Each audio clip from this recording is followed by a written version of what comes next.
and gentlemen, direct from the rebellion, one of our fine pilots, Mr. Richard Oldfield.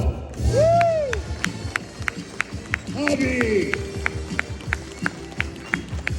General Madine himself, Dermott Crowley. And one of my absolute favorites, right to himself, Wedge Antilles, Dennis Lawson.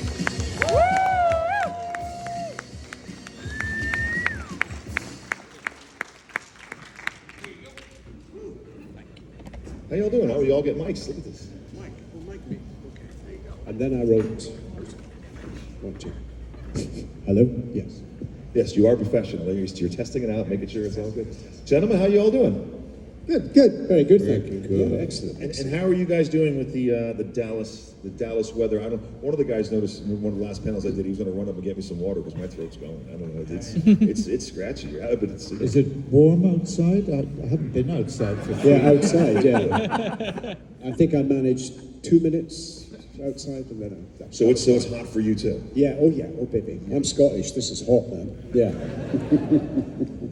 It's either like 100 degrees or it's freezing inside. Yeah, that's right. Yeah. Well, I'm from New England, so I like it cold. I want it to be even colder than this. This is a great place. Where in Scotland are you from, Dennis? Originally I was born in Glasgow. Okay, great city. When it was a very rough town, very tough town, and we were anyway. My father was a watchmaker and jeweler, and my mother was having a difficult time. Anyway, he moved us. When I was 3 years old, to a small town called Crix in Perthshire. 6,000 population, beautiful countryside, and a really buzzy little town. And we got very lucky. It was a great place to have a childhood. Fantastic. No, Scotland's beautiful. Scotland is. I've been It's there a quite couple times. something. Yeah, It's a beautiful place. Yeah, it really is. It's fabulous. Yeah. Dermott, where are you from? Well, I'm another Celt from Cork in Ireland, where the Blarney Stone is. And but I live in London these days, but I go back to Ireland quite a lot. Yep. Yeah. Okay. You still doing stage work there? You still doing stage work on the theater and? I not for a while. The last play I did was about 3 years ago at the National Theatre. What play? Yeah. Translations by Brian Freeland. Okay, That's great piece. Yeah. So I saw you in Translations because In New York?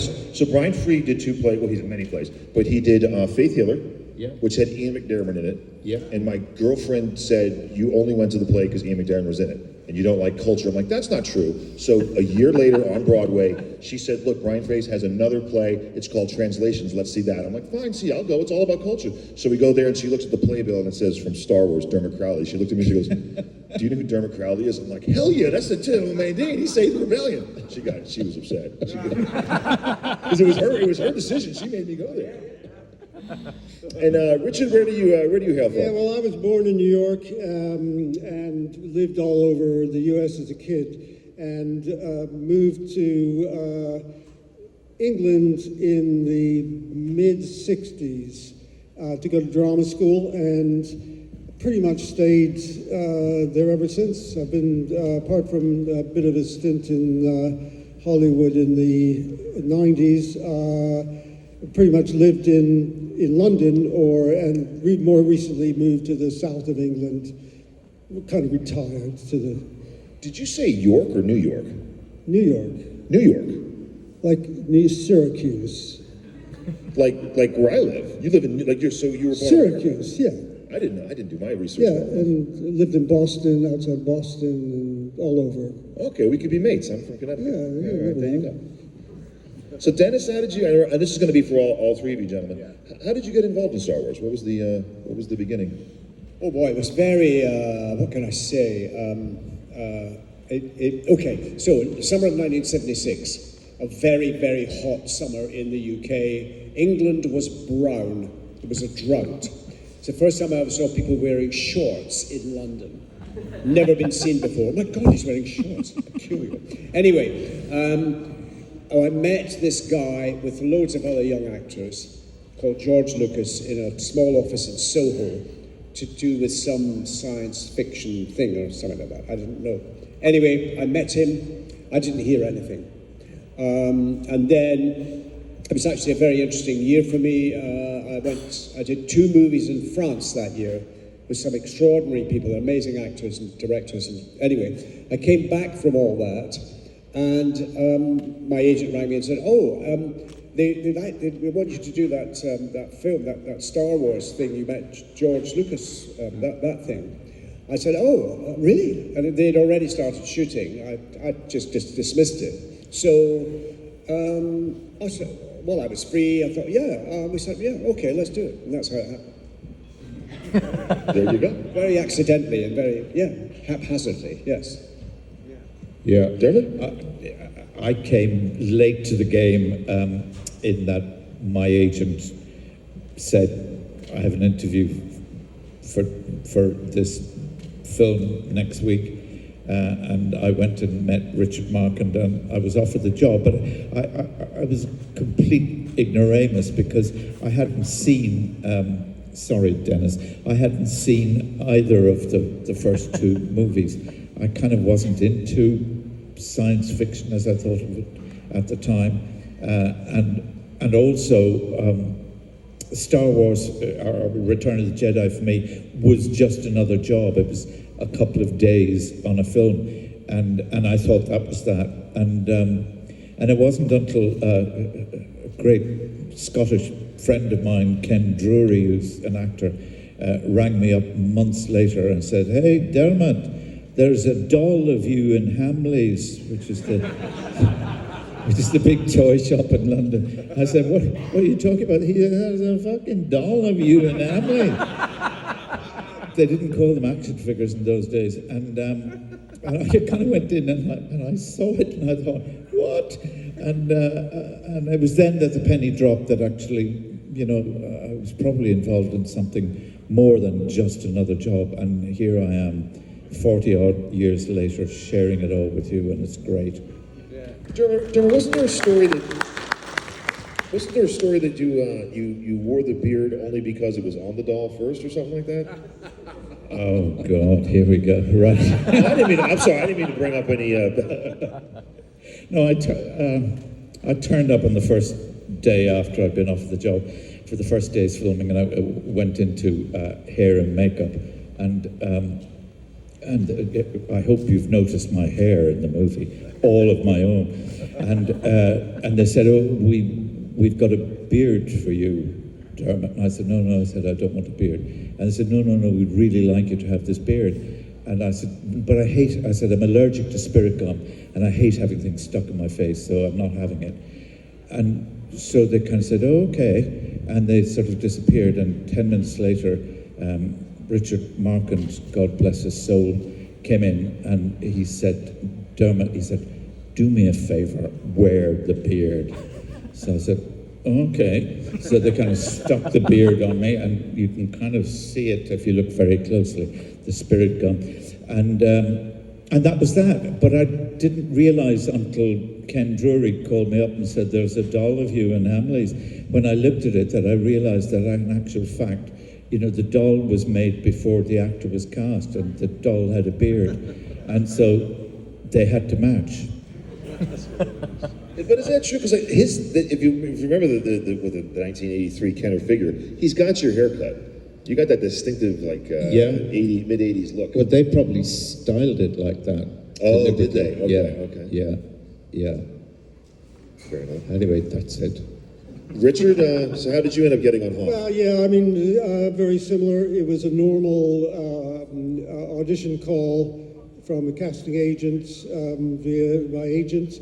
And I had seen the first Star Wars, and probably like a lot of you I was very smitten by the Star Wars film. I mean, and I was talking to somebody else. It's so unusual that a film can capture the imagination of so many people and lasts for such a long time. But I sat there and I remember, the credits coming forward and the music, and it just stuck to me. And so when they said, "Would you like to go up for this part in Star Wars in Empire Strikes Back?" I said, I was thrilled to do that. I was not a big science fiction fan, but I loved the film. So that's sort of his normal job, normal gig.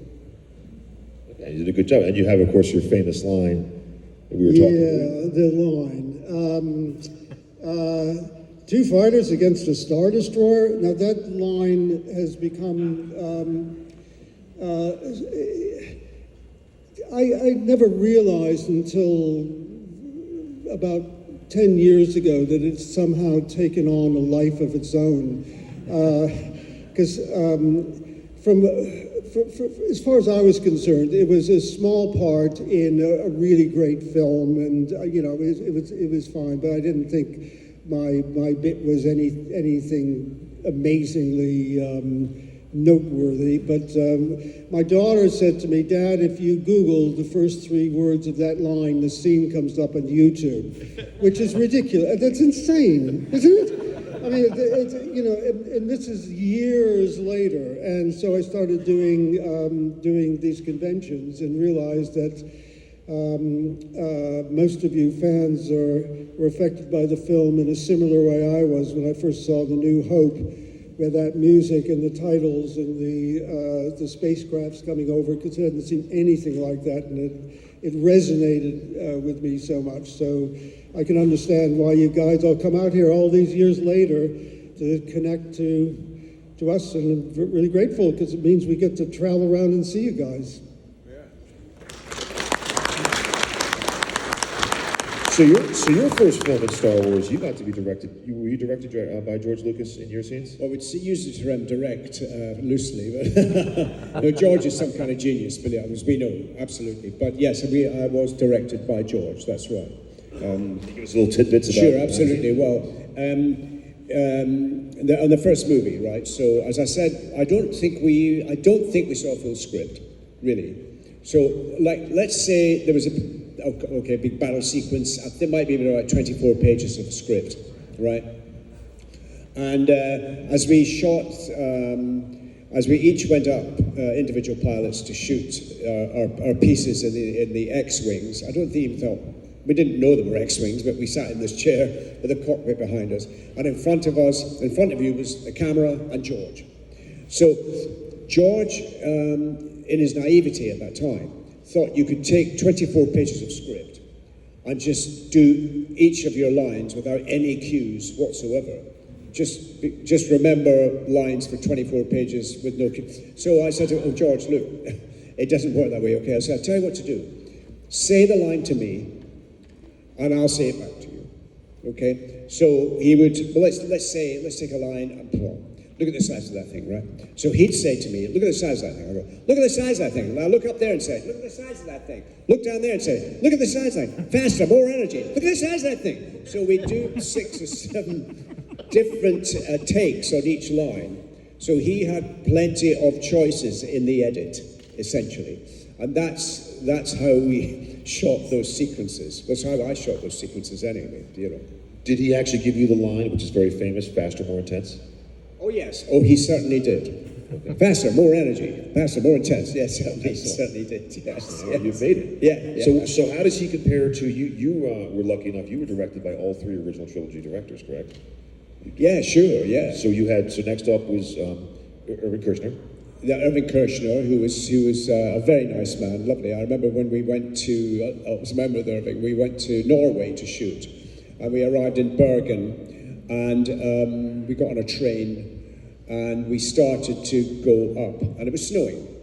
And so we're going up and up and up. We kept going up and up and all the time, and the snow was going like that. And then at a certain point, the trees disappeared. There were no trees. And then I noticed the snow was going like that, horizontal.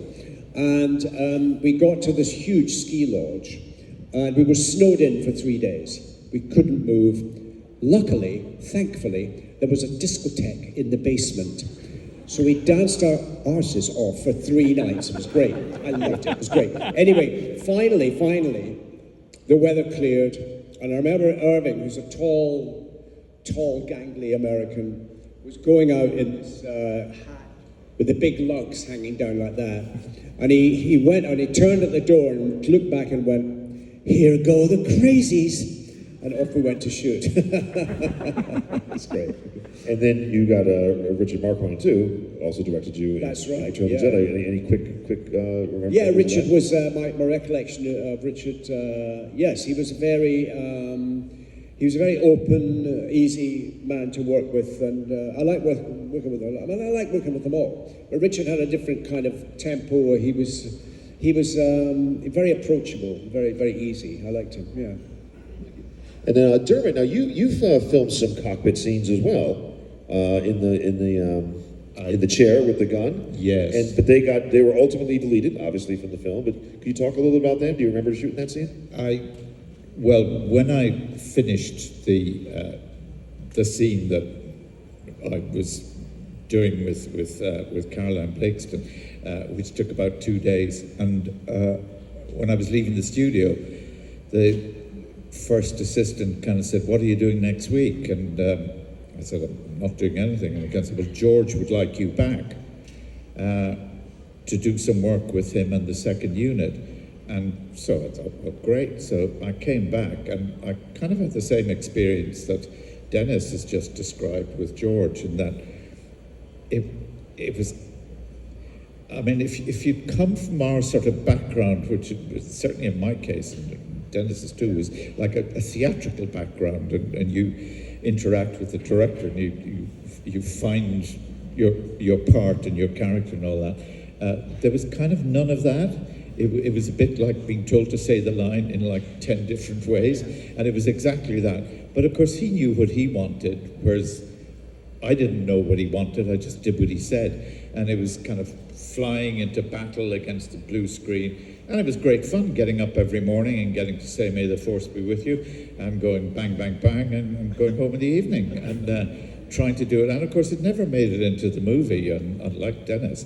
And but now it's I mean, I understand that several endings were being shot as well, so that it didn't seep out into the public consciousness of how the movie might actually end. And people said that was part of it. But I mean, the security was very tight because the whole Star Wars world was so famous by then, although I didn't really know it, not having seen the first two. And we were only given our tiny little bits of script that related to us.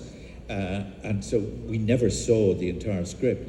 And there was also a kind of an order that when you finished your day's shooting, that you handed back the script or the pages. And I forgot one day, and I finished shooting, and the car took me back home, and I was sitting down having dinner, and about an hour later, like, there was a ring in the doorbell, and I kind of said, "You took the script home with you?" And I said, "What?" And it was in my bag. I'd forgotten to hand it in, and they sent a driver specifically to collect the script and take it back to the studio in case, I don't know, in case I lost it, in case somebody read it, and that was it. So it was big then. By the third movie was my experience. Yeah. And Richard, what was your time like in the cockpit? Well, much the same. I think a bit lower tech than you. The cockpit was very basic. It was manned by two beefy stagehands rocking it. Do you remember that? Yep. Was there a tennis ball on a stick with a blue screen for eyeline? I had a bit of that. Yeah, and yeah, you have to say all the dialogue in multiple different ways, and at the end of the day, in the edit, you hardly heard any of it, because it was so fast, and my scenes in the cockpit, depending on the cut of the movie you've seen, I'm in it a little bit, or a little bit more, or just a little bit, and killed, or whatever. Or not at all. Or not, yeah. But not at all. I mean, that's the whole thing in these smaller featured parts that at the time that a lot of us got cast in from the American productions. If you worked in the UK, was good money, because the daily rate was a little bit better because you got a credit and you had some lines and things like that. But it was kind of augmenting and subsidizing your theater work, which didn't pay anything. And so we were all grateful for doing all these American productions, but you never knew whether you would end up in the film or not. And I've done multiple U.S. productions in the UK where I can't find myself, or seriously, or some that are so bad that I remember. Do you remember the film Lords of Discipline? No, probably not. What year I did spent it the come out? entire time, we figured out, a bunch of us who were casting this for the, because sometimes they cast British Equity Union people in to augment the American actors coming over.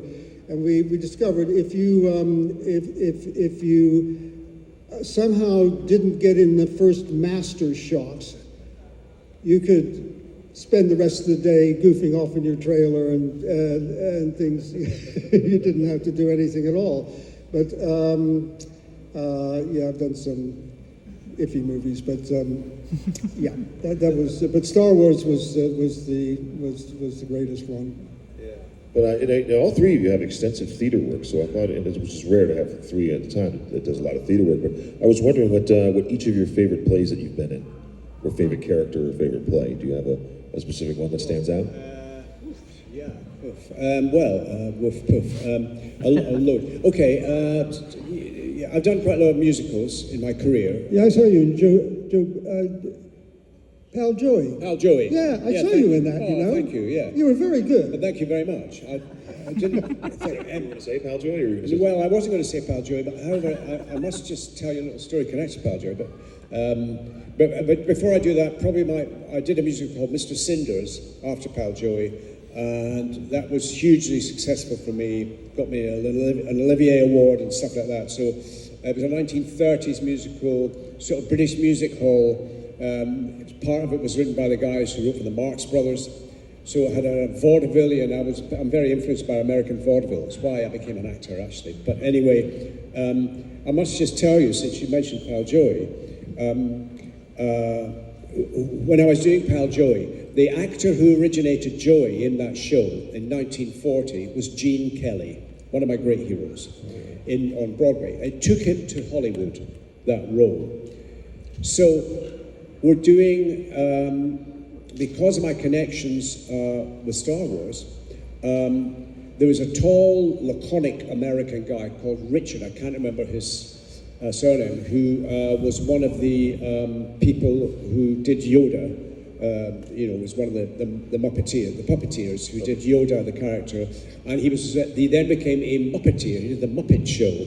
I don't know if you guys know that, but anyway, the Muppet Show was very funny and brilliant. And one week, Gene Kelly was the guest in the Muppet Show, and Richard, who I knew quite well by this point, said to me, because it was on a Sunday, it was recorded, and I was doing 6 days a week in the West End, do you want to come up and meet Gene Kelly? I went, are you kidding? Yes. So anyway, I went up to Elstree, where they recorded it, took my partner and my son, and so halfway through the recording, Richard came over to me and said, no one's to disturb Gene in his dressing room, but that I'm taking. So he said, come with me. So he went, he knocked on the door. Somebody said, come in. He opened the door, and there was Gene Kelly and his wife. And Richard said, hey, Gene, this guy and you got something in common. And he shoved me into the dressing room. And I told him what I was doing, and he went, oh, he was so charming, so amazing. He said, yeah, we heard about you in Paris. I don't know how, but anyway, it was extraordinary to meet him. And the way I met him was because of Star Wars. Which I always thought was just extraordinary. Yeah. Would have been funny if you walked in and he went, Wedge Antilles. Yeah. That would have been very surprising. Excuse me. But I've done a load of stuff, yeah. I mean, a lot of new work, experimental plays.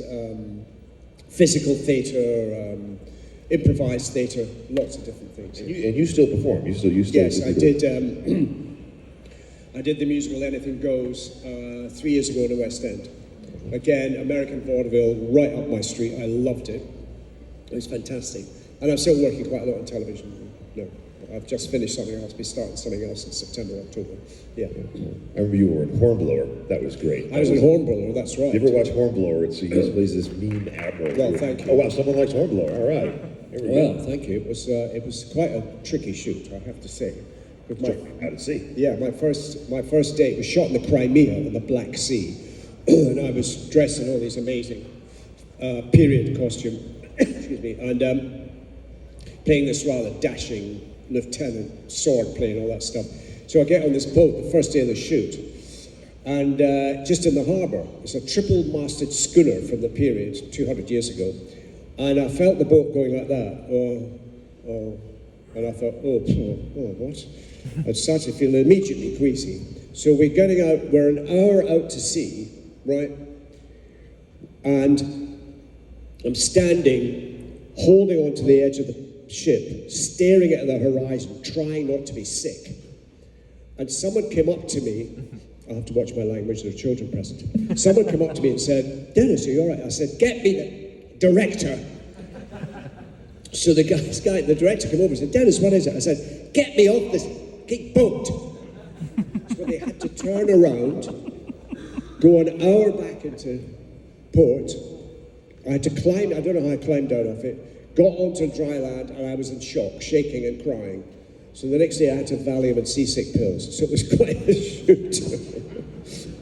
But you did a great job. You came across as a seasoned admiral that does his job. That was an incredible acting job then, I tell you that. Oh, God. Oh, baby. There you go. Dermott, do you have a favorite theatre performance that you've done? My legs are feeling wobbly after that description. I can feel it. Isn't he a good storyteller? He was like, really, I mean, I almost felt the waves, didn't he? I don't know. I guess I spent a lot of time doing theatre over the years. I spent about 3.5 years at the National Theatre in London, and a lot of time in the West End. But I haven't done as much recently because it's kind of hard work. It's 8 shows a week for weeks on end, and if you're sitting at home at 4 o'clock on the 10th of November and it's bucketing rain outside and it's dark and you've got to make your way to the theatre and try to be as good as you possibly can be because the people who are seeing it for the first time. It's not easy. So I haven't been doing a great deal, but I've worked a fair bit in New York, plays that I've been in transferred, like translations, a couple of times. And I did a play with Glenn Close about 3 years ago about the life of Joan of Arc. And Glenn played Joan of Arc's mother and I played her father, which was quite interesting. But apart from that, it's mainly film and television. I've been doing a series for the BBC for a long time now called Luther, with Idris Elba. I don't know if there are any Luther fans here, but yeah. But it's and then we did a film for Netflix finally, but we've actually been doing that on and off since 2009, and I guess that's the favourite thing I do. Really, it's good. Richard, you got it. I'm sorry, Dermott, were you finished? No. I didn't say cut. No, I didn't mean that's that. Well, my theatrical career isn't quite as outstanding, but I did do a lot of theater. Out of drama school, my first job was in the tribe in a musical called Hair. You all know, this is the dawning of, but I think a lot of us, several of us from the school I went to got cast because we were willing to do the nude scene, which was the first in I think it was the first in. I was in Hair as well, Paul. Yeah, and was a great experience to do straight out of a drama school, but worked in Prospect Theatre Company for a while, a repertory theatre company, touring around, did plays, did a good one with Michael Rudman at the Hampstead Theatre Club. You've played at Hampstead Theatre, nice venue. I was lucky enough to have one, and as an actor, unless you're very versatile and are lucky, I've had one successful part in a play called Kennedy's Children in the 80s, which I got some recognition for and some good reviews and an award nomination and the like, and went to the West End with that as well. And even if you have one thing as an actor through your career, that you've had something where you've been recognized for theatrical talent, not just your line in Star Wars, which I appreciate though, because it's, you know, a good iconic moment. But it's, you know, nice to have, if someone recognizes you from something you've done that has been critically acclaimed. Because I did a lot of rubbish television. You've done better television. Oh God, I did bloody Yanks Go Home. If you remember that? That was the worst sitcom I've ever. Oh, and all those Tales of the Unexpected and all the early stuff. I was pretty much a jobbing actor at a maybe a lower level than these guys. And I think the most money I ever made in acting was I was the Lifebuoy soap boy. Yes. And that was syndicated through all of Europe and stuff. I think I made more out of that commercial than anything else I ever did. But I was what they call a jobbing actor. I did lots of different stuff, everything from commercials to really bad films to some good stuff. And, you know, we are fortunate if we were, as an actor, able to make a living at it for 45-odd, 50-odd years.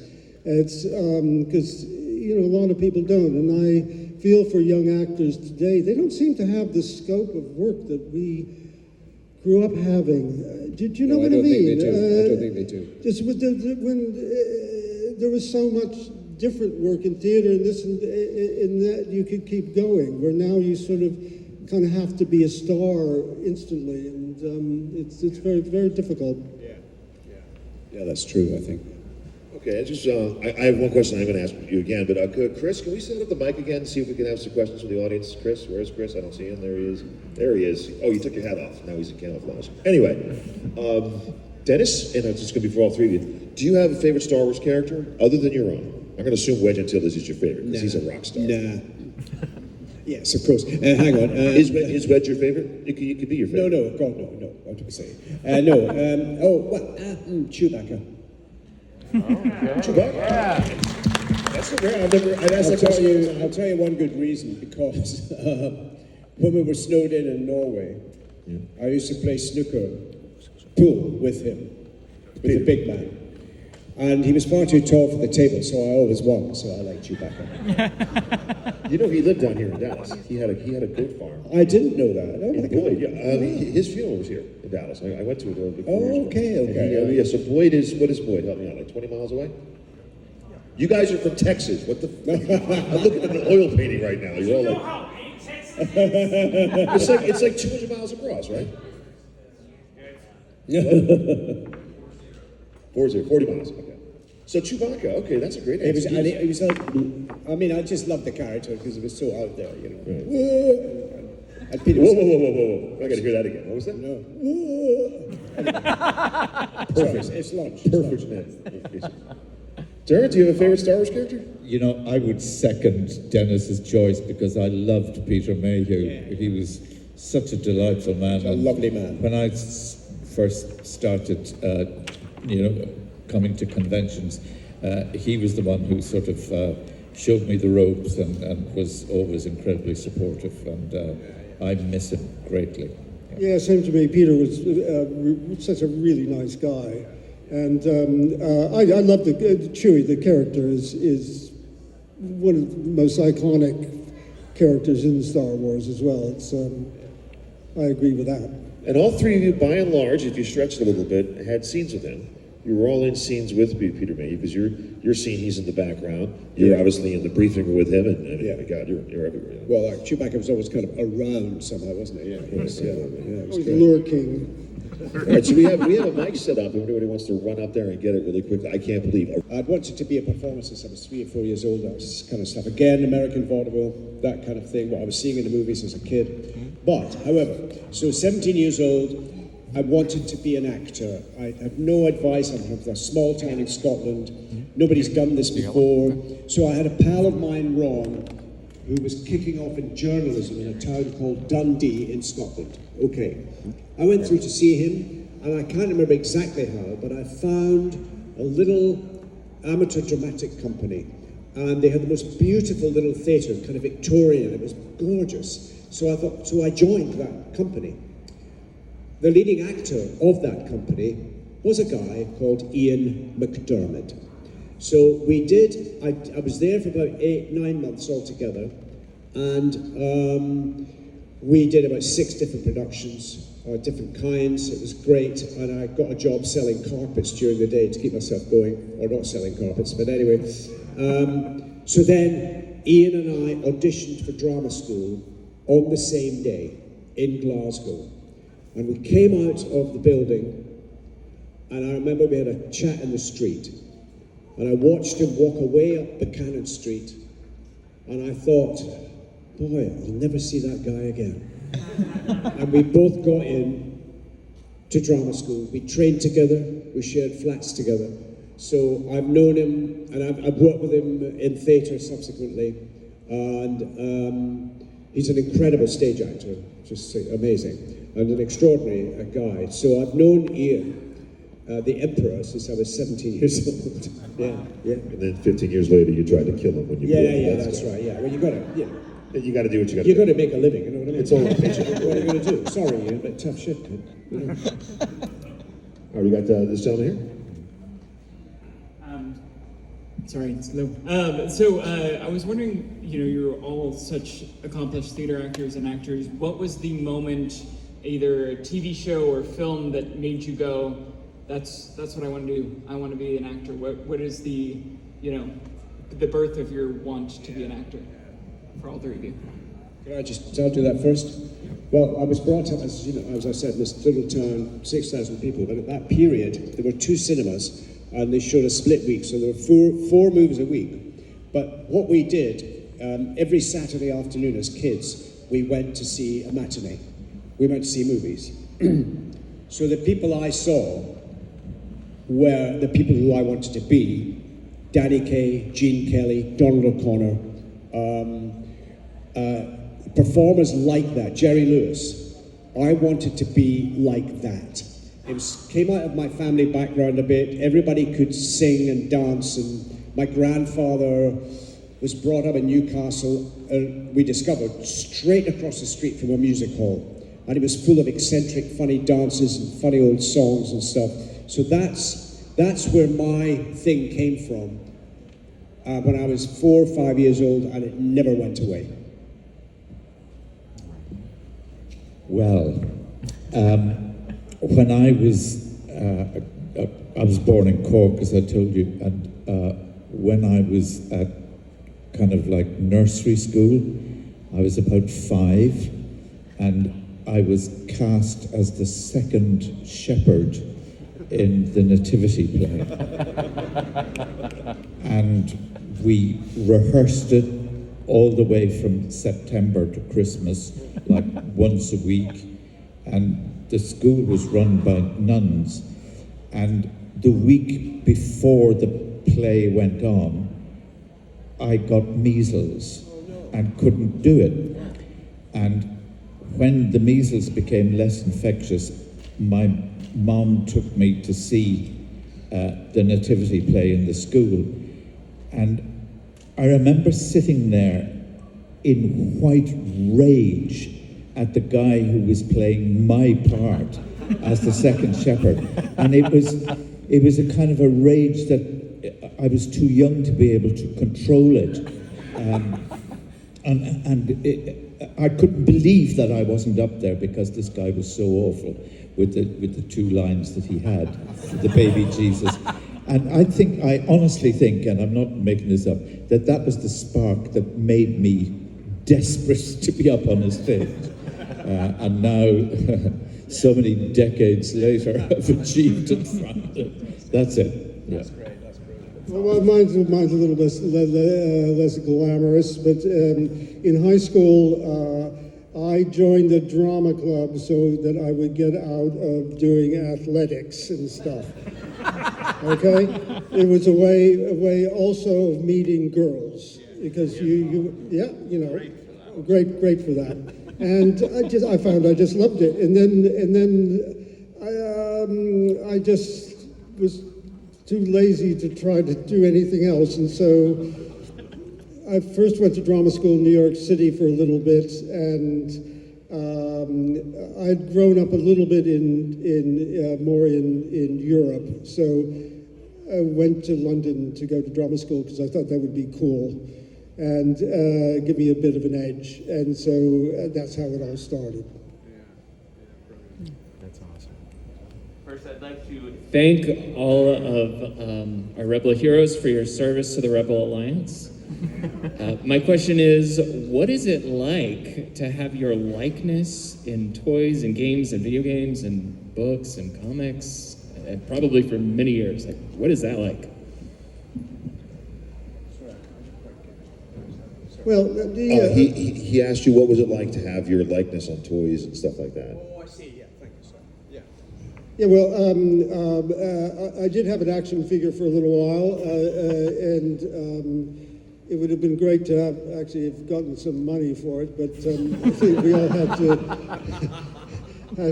to sign away any marketing rights when we signed the contract for that. Yeah, it's really unusual. It's weird. What is also weird to see myself in the graphic novels that followed and the animations, where they actually do look like I did back then, recently. So it's sort of it's a little bit flattering in a way, but it's an unusual experience. We got one. It's interesting, to say the least. Somebody, quite often the question I get asked when the whole business about the action figures comes up is, do you have one, of yourself? And I do.